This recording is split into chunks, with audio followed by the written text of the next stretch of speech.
What up, guys? It's your boy, Sauce. So yeah, it's been a minute since I came and brought you guys something. I was watching a video earlier that was talking about what the signs are to not be a chosen one. This inspired me. It inspired me to write up a video script and come speak to you guys on my own opinion of what this term means in a biblical sense. And I'll even use a couple of self-examples. And yes, I've been writing up scripts to my videos to make them sound more structured and not so sloppy like my past rants. I'm sure you guys have noticed. This video isn't to stroke your ego or make you feel special. Just to have you reflect and even possibly move you towards a better version of yourself. But first things first. Again, say it with me. That you matter. You are cherished. You are valuable. You are important. Your voice has power. All you gotta do is speak. So I wanted to start this off with a little rant. It's been a while since you guys heard a rant from me. I've been busy working on myself and reading up on scriptures, as always. Almost as if I doubled down on the word. And I could say listening to the biblical videos of scripture and reading my Bible does bring a lot of peace. But yeah, let's continue to my rant. We all walk different paths, right? You got your life, I got my life. I once said, no one can walk my journey but me.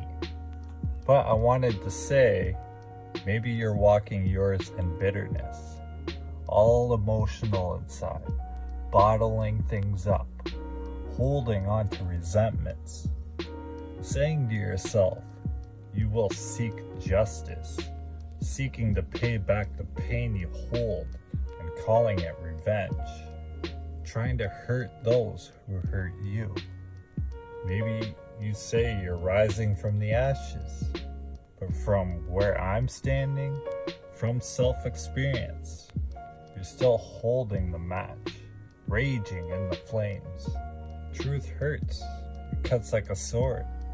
You might have many people telling you things you refuse. To look at yourself, to accept maybe it's not them, it's me. Being in denial and refusing accountability for your actions. And the lies only mess with you if somewhere deep down you believe in them. So if more than a bunch of people are saying the same thing, maybe you need to look at yourself. Some self-experience. In my past rants, not sure what one, there's so many. I said I had to stop pointing blame out and point in. As soon as I took accountability for why my life seemed so chaotic, I started to heal. I had every right to blame others. But the fact was, a lot of that pain was self-inflicted. It wasn't their fault why people were distancing themselves from me. I was blaming the world for being evil. People only think for themselves. They don't care how I feel, and the list of blaming others goes on. That was far from the truth, and it was just pain talking. A lot of that bitterness was isolating me and pushing others away. If you're exploding at every lie, ask yourself, why does it bother me so much if it's not true? There's a difference between defending yourself and declaring war on anyone who doubts you.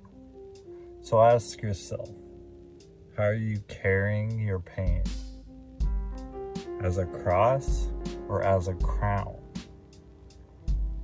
So yeah, let's title this A Voice in the Wilderness. my thoughts on being chosen. Everyone wants to be chosen these days. I don't even like this term, chosen one. We aren't in the movie Matrix or playing some mystical role in a movie script. That to me is delusional. If you're thinking you're Neo or the Oracle, it's almost laughable. You'll hear it everywhere. I'm the black sheep. I'm awake, they're asleep. I've been called to expose the world. I have a divine mission to wield justice and karma on my enemies.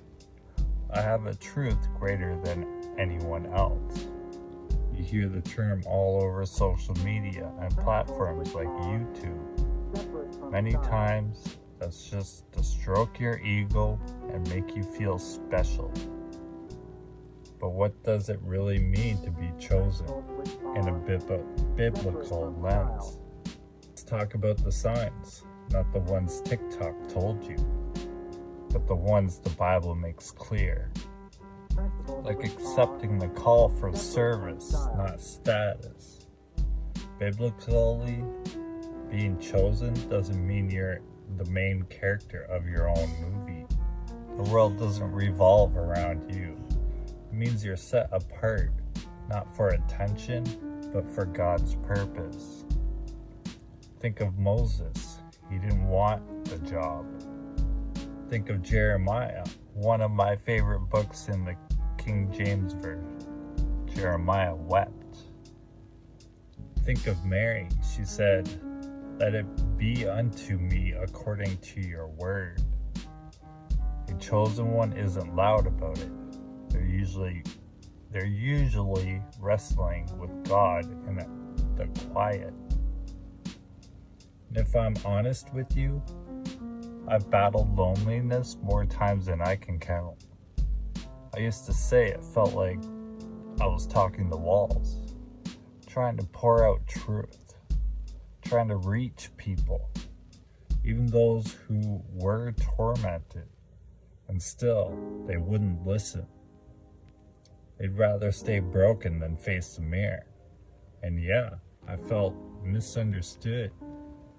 Not in a no one gets me kind of way, but in a deeper way. Like I was sent to speak to people who didn't even want to hear. The tormented refused to listen to my voice and refused to do the inner work to heal. That hurts. It pains me on a deep level. I couldn't even explain the depths of that. I wouldn't know how to put it into words. And it's something I don't express. But maybe that's what it means to be chosen. Not to be heard, but to speak anyways. Not to be followed, but to be faithful. Even when your words echo back empty. Humility over hype. I'm not here to be your hype man. In fact, I am far from it. The affirmations I give you is not to hype you up. It's to make you feel seen, because I see your humanity, your values, your boundaries, and so on all matter. You as the individual matters. God resists the proud but gives grace to the humble. James 4:6. The chosen ones aren't the ones calling everyone else fake, asleep, or weak. They're the ones who weep in prayer for them. They don't boast about being misunderstood. They pray for understanding. Christ, the chosen one, knelt down and washed feet. So you want to be chosen? Pick up the cross, not the crown. Serve when no one sees you, not shine when everyone's watching. Lay your life down, not step on others to lift yourself up. Because being chosen isn't about being seen, it's about being sent. So many of you noticed I've been exposing Gnosticism, symbols, and deception in today's culture. And yeah, it brings backlash. People get offended. They call you crazy. They twist your intention. But this isn't about being right. It's about being real. It's not about getting a platform. It's about carrying a cross. I could have stayed quiet, let the illusions slide. But then I wouldn't be serving. I'd be surviving. I wouldn't be breaking chains. I'd be polishing them. And even then, I don't even know if I'm helping. But I still try. I still speak. I still attempt to help. And if I can help just one person, that means I was the one person that showed up. And I would say to them, don't thank me because you helped yourself. Thank the Most High. And I've said this before to a few people. The truth is, exposing darkness costs you. You lose friends, you get mocked, and that's the path of the chosen. Not glamorous, not viral, it's hidden, it's hard, and honestly, it takes hours just to research, to dig, to double check, to make sure I'm not running on bias, but staying rooted in truth. I'm not saying I've got it all figured out. My thoughts aren't God's thoughts. I still wrestle, question, pray. But I'd rather wrestle with truth than make peace with lies. I don't do this to shine when everyone's watching. I do it to serve when no one sees me. Because that's what Christ did. And if he laid his life down for the truth, so will I. Enduring the fire, not becoming it. The chosen goes through the fire. They don't become consumed by it. They're refined like gold. Zechariah 13:9. Not left burning in bitterness. You can tell by the way they speak. Some speak like prophets of pain. Everything is about themselves, how alone they are, how much pain they endured, how they emotionally manipulate others as dumping grounds for their trauma.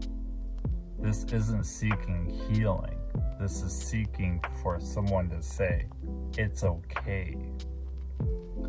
Others are calm, collective. Even if they face traumas, they're willing to put others before them. They are the ones giving their shirts off their backs, even when they need it just as much.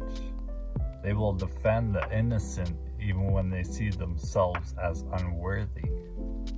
If your pain makes you resentful, paranoid, or constantly at war with the world, that's not spiritual awakening. That's a trauma wound speaking. Chosen doesn't mean angry.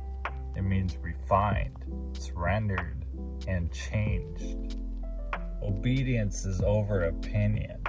I could care less what anyone thinks of me.